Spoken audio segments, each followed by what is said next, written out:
Forget the money. Because if you say that getting the money is the most important thing, you will spend your life completely wasting your time. You'll be doing things you don't like doing in order to go on living, that is, to go on doing things you don't like doing, which is stupid.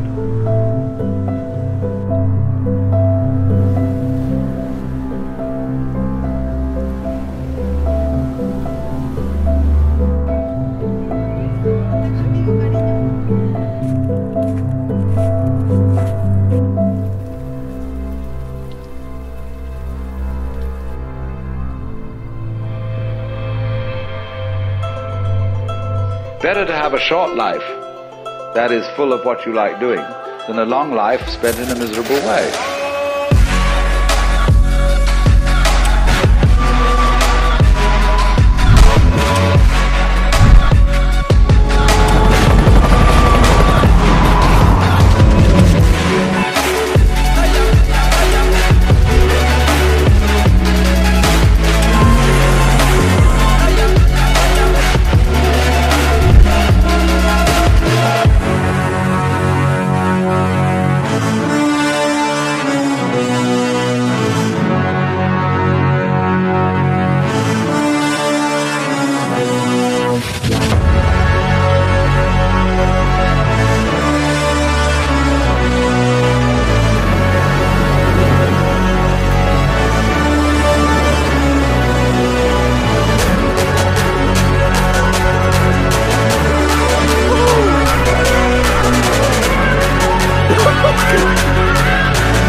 How would you really enjoy spending your life?